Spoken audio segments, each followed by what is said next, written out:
Arrondir, trouver un nombre pair. Lorsqu'on arrondit, nous trouvons toujours un nombre repair. Ce nombre pair nous permet de mieux estimer. Un nombre pair est un nombre qui contient des zéros à la position des unités, des dizaines et parfois même à la position des centaines. On se rappelle qu'il est toujours plus facile d'additionner, soustraire, multiplier ou même diviser avec des zéros.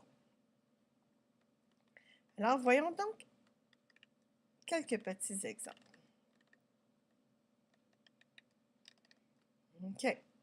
Alors, si j'ai mon 543 et je veux arrondir mon 543 à la centaine près, je vais me construire une droite numérique ouverte sur laquelle je vais placer la centaine qui vient avant, le 543, 500, et la centaine qui vient après, 600, et mon 550 au milieu pour mieux m'orienter.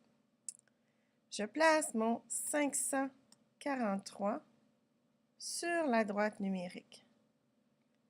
Et je vois que mon 543 est beaucoup plus près de la centaine avant, qui est 500.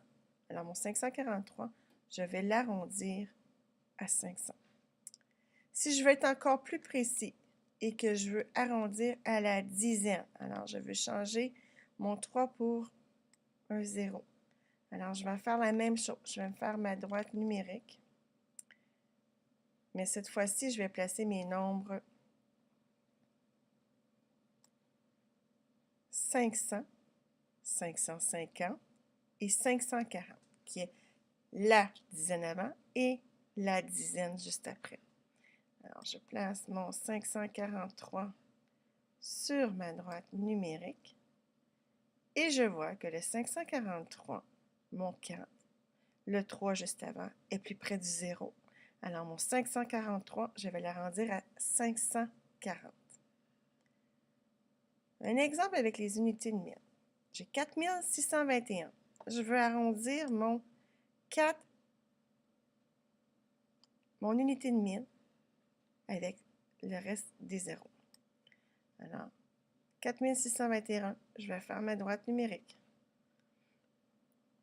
sur laquelle je vais placer mon 4000, qui est mon unité de mille avant, mon 5000, qui est l'unité de mille après. Et je vais mettre mon 4621 sur la droite numérique.